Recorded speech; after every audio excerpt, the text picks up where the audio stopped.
Hello and welcome. Welcome back to another episode of the Jonny Ross Fractional CMO podcast.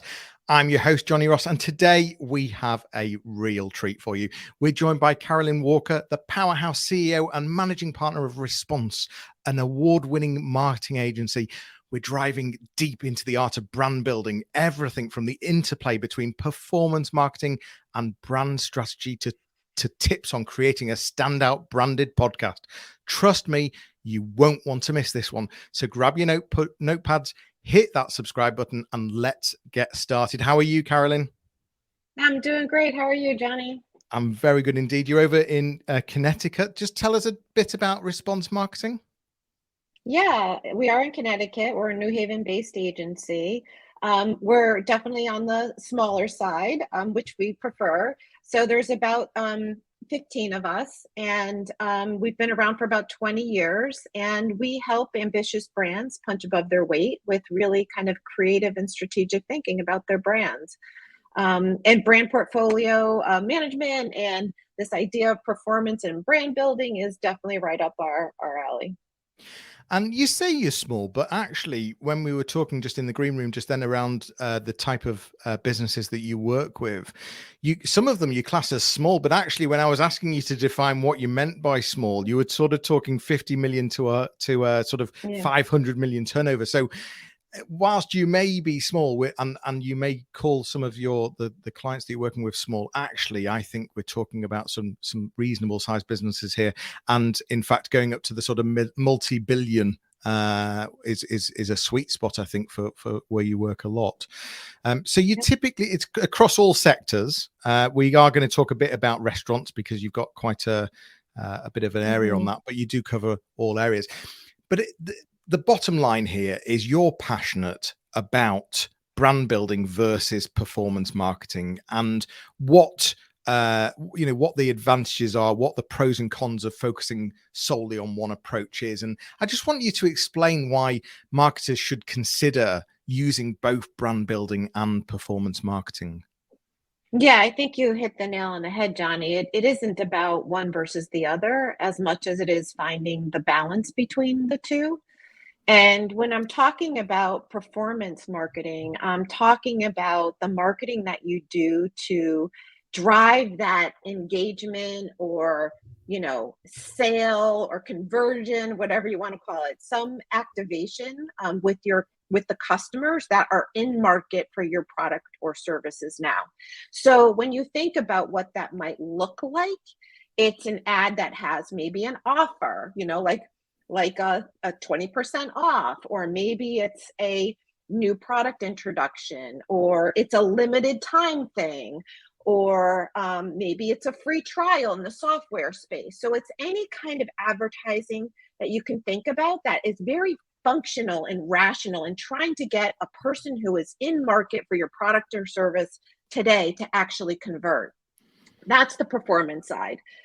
The brand side is the side that is, a message it's really for the long term. It's a broader audience, and it really is a message that's typically more emotional, where we're really trying to connect with the audience, not only to drive awareness but memorability, right? And so these are to the people who are likely not in market today for your product and service, but down the road they might be or should be.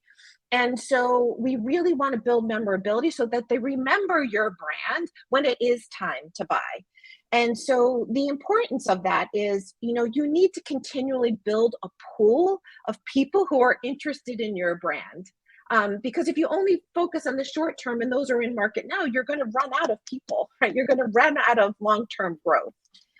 And so it really is super important. But what has happened with the advent of digital and all things digital coming about is that performance side has gotten much easier to measure, right? Like we know, like how many people clicked, how many people went to the landing page, how many people took advantage of the offer, how many people converted. And so because you have that kind of immediacy in measurement, the marketing budgets have gone to that and forgotten about brand in many ways. In fact, I just read an article recently that said it was based on a study that Google and the Boston Consulting Group did, and said that 20% of B2B B2B marketers spend about 20% of their budget on brand. That's a tiny fraction of their overall marketing budget. And Les Binet and Peter Field suggest that in the B2B space, you should be spending like 50%, 55% of your marketing budget in brand building efforts. So there really is this disconnect, and I feel like brand has gotten crowded out by performance marketing and activation, and the balance has become it's become unbalanced and really shifted way towards performance to the detriment of brand. And I think you have made it abundantly clear why, I think, as well, and that's because it's so much easier to track on the performance marketing side. And so when you've got high level CMOs, CFOs, CEOs, even they're looking at the figures, they're looking at the conversion, they're looking at whether this campaign has delivered, whether you've got the conversion. So how do you combat that, and how do you get across to at board level that it's right to invest in brand? How what are some of the things to say, the things to point out to move that conversation? Yeah, I think there's a few things. I think one is definitely looking at, competitors in your space to see what they're doing. Are they doing it? Are they doing it successfully? If you don't have competitors in your space, then maybe you're looking at other case studies of brands that employ a more balanced approach between brand and performance and sharing those results. The other thing I think that is really important and powerful is, doing a small test on your own. We've seen studies that show when brand marketing and advertising is added on top of performance advertising, you can see a 6x lift in performance. So that's an easy thing to do, right? Run your performance marketing and then go in and add a brand on top, brand marketing on top of that, brand advertising on top of that, and see what happens. And if you see a lift, you have a case study, right? You're going to see a better ROI on the performance marketing when you add brand in. And so, there's things like that that are super powerful. I think, there's other things that are parts of conversation too, which, I think CFOs, by the way, are super interested in. It's the financial side, right? And, how does our building brand affect the equity in the company, right? In the name, and what's the asset on the balance sheet, right? This intangible asset of brand on my balance sheet. And when companies are evaluated, it's very much about future cash flows. And what we're talking about with brand building is, in fact, solidifying or protecting those future cash flows by having brand out there, getting these future customers in market for us. So I think that's a conversation you can have. I think the other couple of things that have been proven with brand marketing is that, when you have a very strong brand and people have a high perception of your brand, you have way more pricing power, right?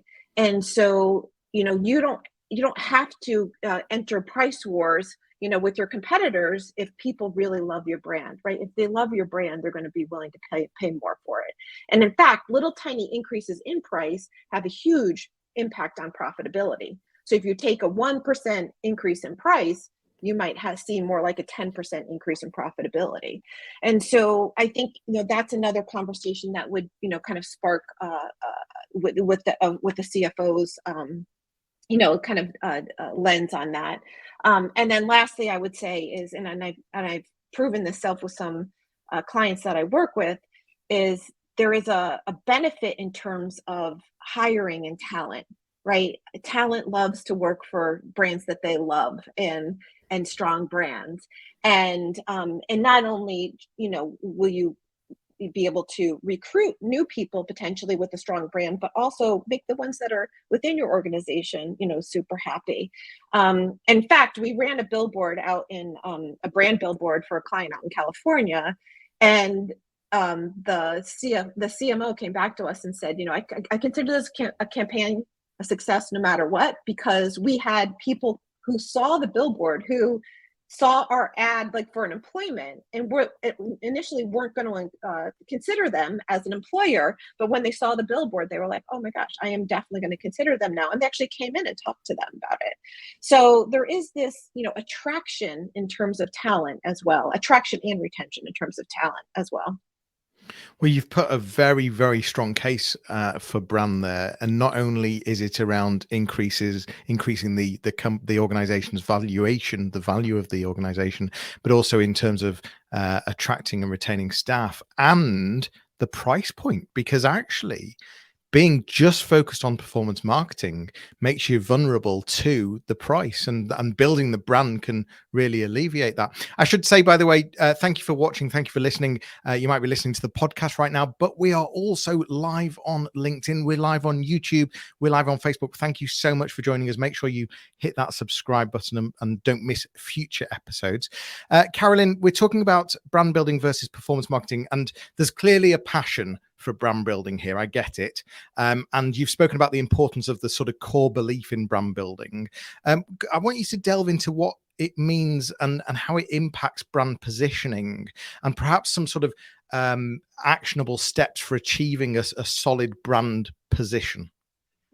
Yeah, I think, really solid brand positioning starts with really a solid brand and really understanding the brand. And when you're creating a brand or repositioning a brand, or even maybe you've had a brand for a while, but you're kind of uncertain about elements of it, the most important thing is getting to the brand core.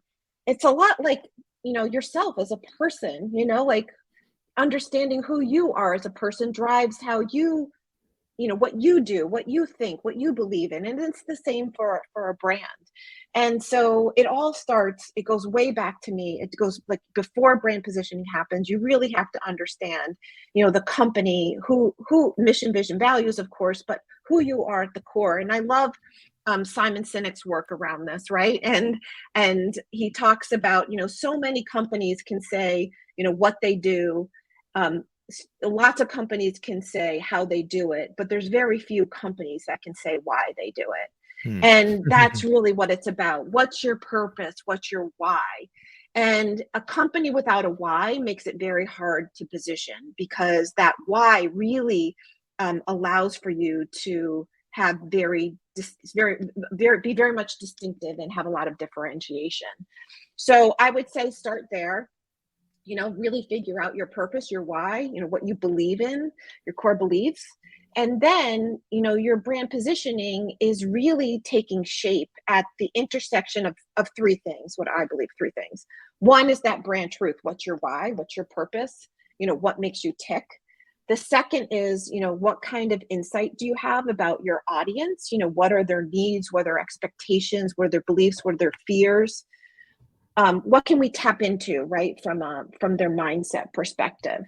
And then lastly, the third piece and the third intersective piece is this, where's the opportunity in the space, right? So from a market or a competitive standpoint, where's the opportunity for us to differentiate and grow? And positioning is at the intersection of all these three things. And so, there's a very kind of simple formatted way to approach brand positioning. And when you have those three things, it becomes very easy to write up your positioning, right? And be able to communicate that positioning. And it really is about, who your audience is. And so I talked about that, like that, what's that audience insight? It's not just demographics and psychographics or firmographics, but, who they are, what do they believe in? What are they passionate about? What are they afraid of? Those kinds of things. So really kind of, understanding audience and putting that down, what are we one of? What's the market that we're competing in? And, what's our unique selling proposition, or what's our kind of unique positioning in that market? What can we say? What can we promise to our audience? So that's the third component. And then lastly, it's the reasons to believe. Why would anyone believe that? What are we doing to deliver on the promise of our positioning?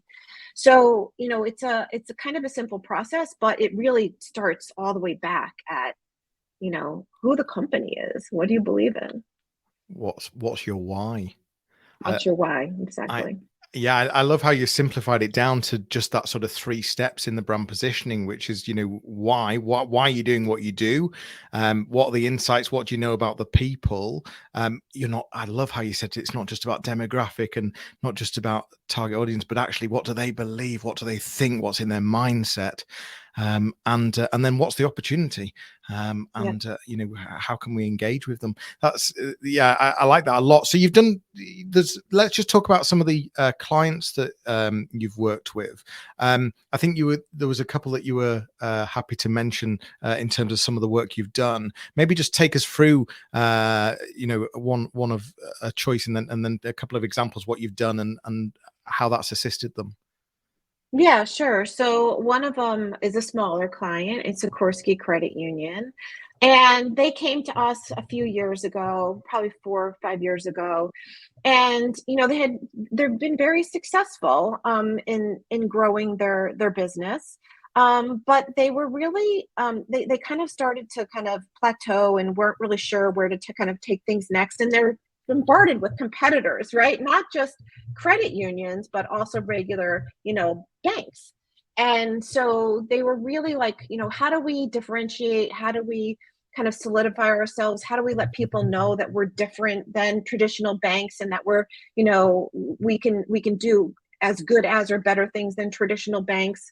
And so we started kind of working with them just on brand and exactly what we were just talking about. What are their mission, vision, values, their core beliefs, and we got to a really strong positioning with them for the brand, really around that. With them, you're banking with a different perspective, and you're banking with a brand that really cares about every single dollar. When you think about the bigger banks that they're competing with, they really are more about answering to Wall Street, and that kind of thing. And that's not the case with Sikorsky Credit Union. And so we help them reposition. And the years since we have been out there with both brand and performance, by the way. So we have brand building, advertising, but also other brand building pieces out there.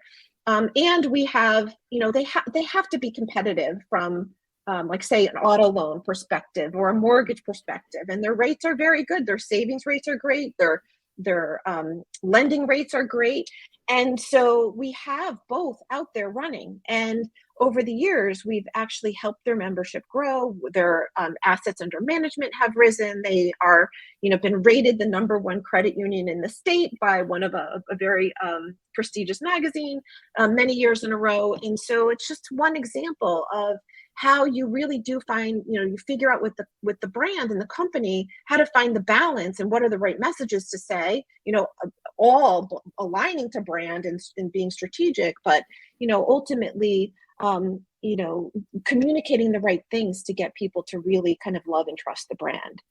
So that's one. I was just Go going to ahead. say, so if I'll put the links in the show notes for anyone wanting to visit any of these websites. If you can't hear exactly how things are pronounced, Sikorsky Credit Union is the one you just talked about, and I think you were about to talk about another one before I rudely interrupted you. Yeah, well, I actually want to give an example of a company that's not a client of ours, but that I admire very much, and they're very big, very global on the B2B side. And the company is Maersk, Maersk, and they're a global logistics company. And they used to really just be in the freight business, but they moved into global logistics and movement of containers and ships all across the globe. And in 2016, they decided they were going to, put their company on this path of transformation and really invest in brand. And that was way back in 2016. It was a 10-year plan. Like, they had this goal and vision of, hey, we understand how our brand is perceived today. We have, initiatives to, increase that over the years. And so they had this 10-year initiative, and they put together incredible creative. So that is another thing, by the way, about all of this work is you really have to hold a pretty high bar from a creative perspective, and not just be a little daring and be, kind of take some risks and be a little bold when it comes to creative in order for you to kind of break through. And so they put this whole campaign together, and like I said, this 10-year plan. And 4 years into it, in 2020, they measure, and I'm sure they did this over time, but these are the public information I was able to get. Their brand perception went up by positive brand perception up by 13%. Their top of mind awareness went up by 20%. Their brand favorability went up by 8%. Brand consideration went up by 13%. Willingness to recommend went up by 30%. Their NPS grew. It's just incredible. And their brand value estimation also grew over that time, and their sales grew over that time by 44%. Their EBITDA increased by 219% over that time.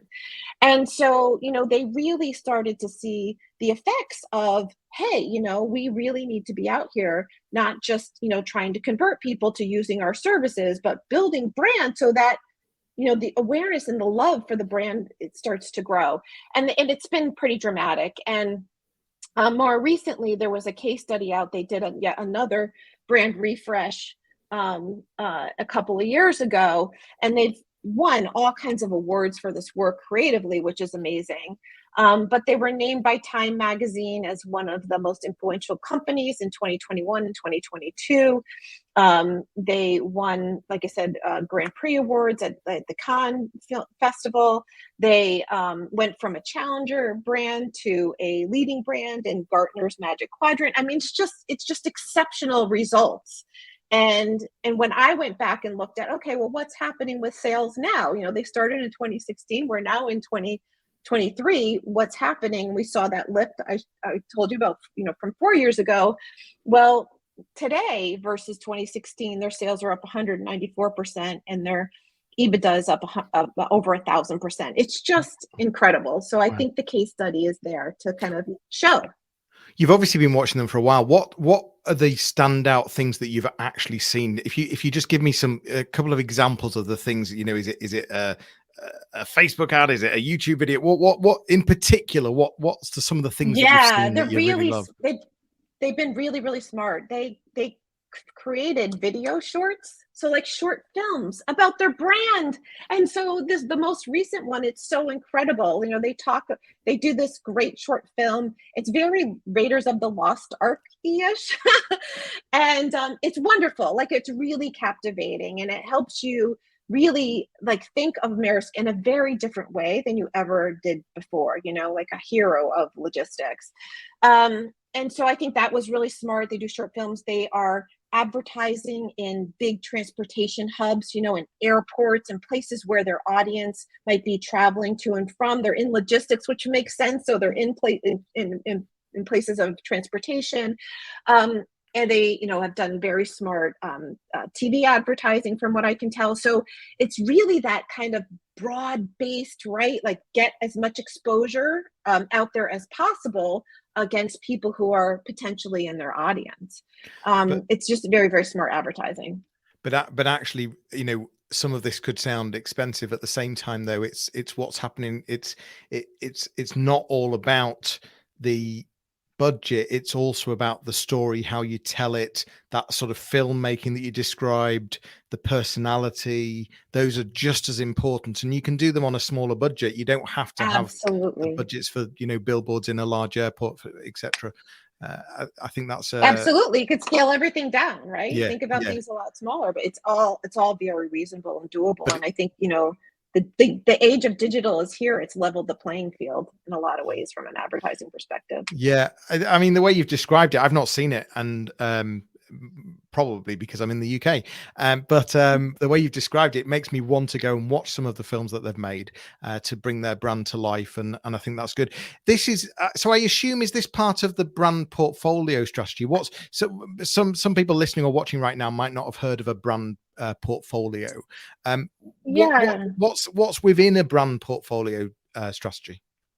Yeah, so they're related. Brand portfolio strategy and management really is about about managing the entire portfolio of brands. And I've worked with companies that have gotten themselves into situations where, mostly through acquisitions, they keep acquiring brands, right? Different brands, and they're rolling them into their company, and without much thinking about what's the role of the brand, where does it fit in the portfolio, what's its purpose in the portfolio, is it making things clearer, or is it making things more confusing, that kind of thing. And so I've worked with brands to help them understand, like, from the corporate brand to maybe there's BU divisions, right? And maybe there's branded or non-branded, there's go-to-market brands, there's product brands, there's ingredient brands, there's this, slew of brands, and they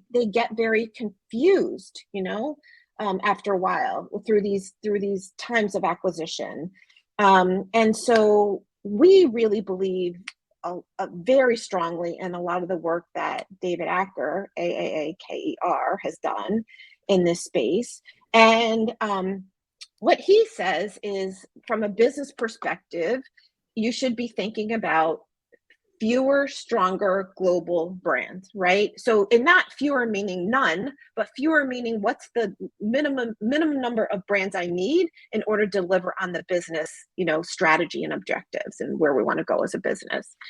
And so, when you start thinking it about that way, it starts to bring clarity to say, do we have issues because of bloat, and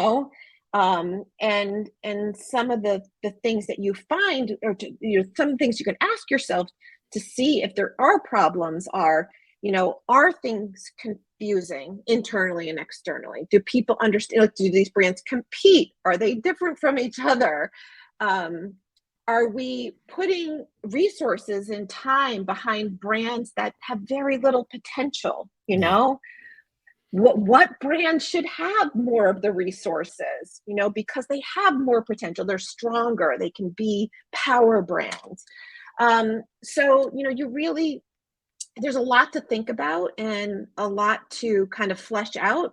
And so the portions of brand portfolio strategy and management are, how the house is architected. And what I mean by that too, and you've probably heard this before, is, are we taking on, or do we want to be a branded house, meaning everything is pretty much branded the same, like the corporate brand? Like, think of an IBM or an Apple or a brand like that, right? Where everything's kind of branded Apple or IBM or Siemens, even things like that.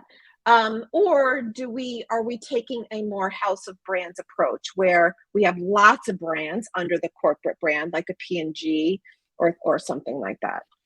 And so, there's decisions to be made about those strategies and the importance of those strategies. And then, so it's about that, number one. And then two is, like, how is it architected? Like I was saying, like, what's the relationship between the brands? What role does the corporate brand play in my go-to-market brand or in my ingredient brand? So how are they architected? And what, and not only architected, but like, kind of what's their purpose in the portfolio, and how do we present the brands to our audiences, right? And so that's kind of like that structure of, like, brands can be constructed on like a price point level, right? Like, we have opening price point brands, we have mid price point brands, we have high price point brands, and these are how they fall within, like, say, in the automotive market. This is an easy one to understand, right? So, like, we might have low, mid, high price point across cars, SUVs, trucks, right? That kind of thing.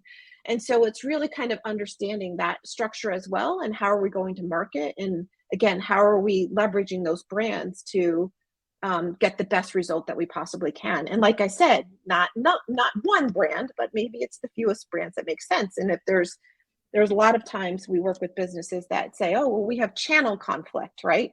We can't have one brand in every channel. We have to have different brands. And so it's, you make these strategic decisions about the brands.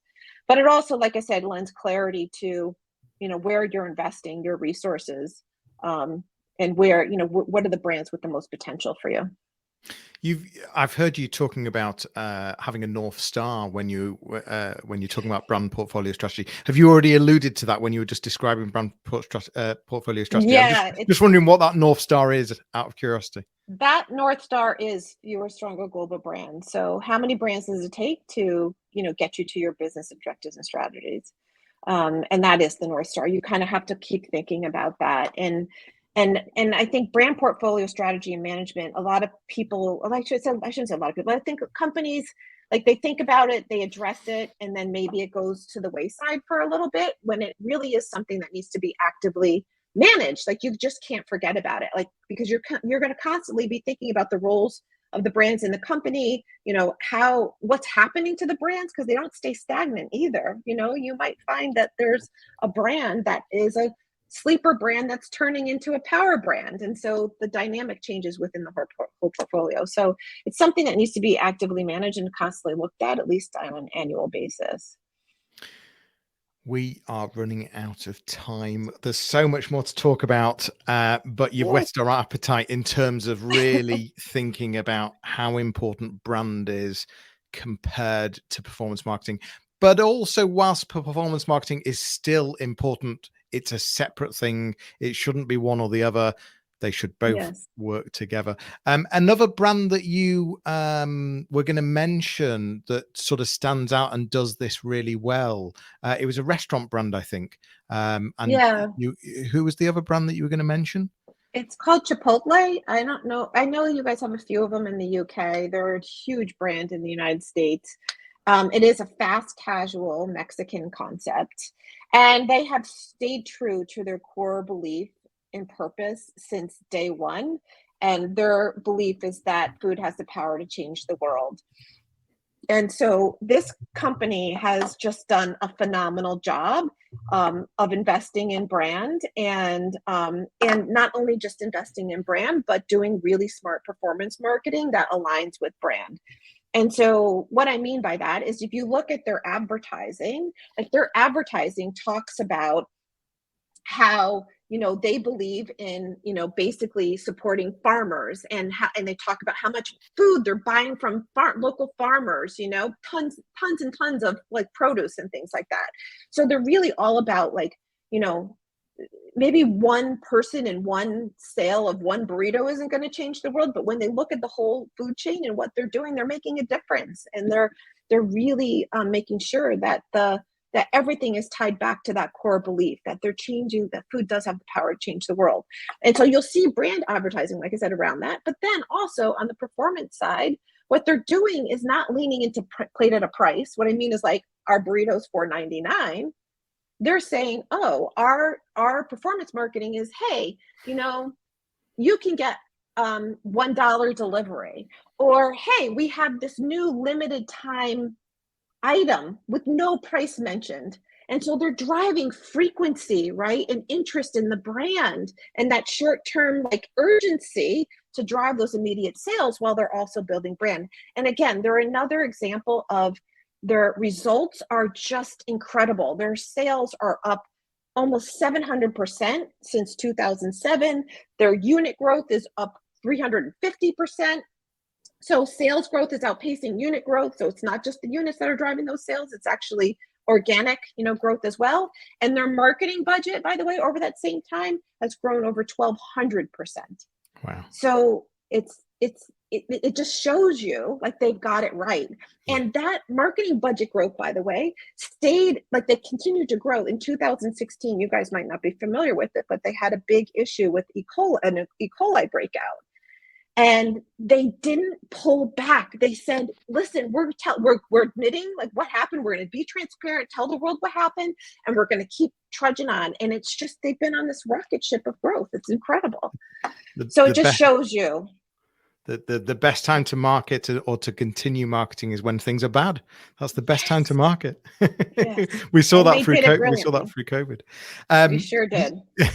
Perhaps you've piqued the interest of a brand VP or a chief brand officer. Where do you hang out online if they'd like to reach out and speak to you? What's the platform you hang on out on, and also the address of your website? So me personally, I'm in LinkedIn probably the most. So go search my name, Carolyn Walker, on LinkedIn, and Carolyn, not INE. So you can find me on LinkedIn quite a bit. And then our agency website is response.agency. You can check Fantastic. us out there too. All of everything that we've discussed, all the links will be in the show notes. So please do head over to the show notes for any of the things that we've talked about today. Carolyn, this has been brilliant in terms of really getting us thinking about the importance of brand. And you've given us those really good reasons as to why brand is so important. And actually, if you just focus on performance marketing, you could end up in a price war. That's where you could end up. It's been really helpful. Listen, thank you for watching. Thank you for listening. We've been live. We've also been recorded on the podcast. So thank you for being an audio companion as well. We'll catch you on the next episode. We look forward to speaking to you soon. Take care.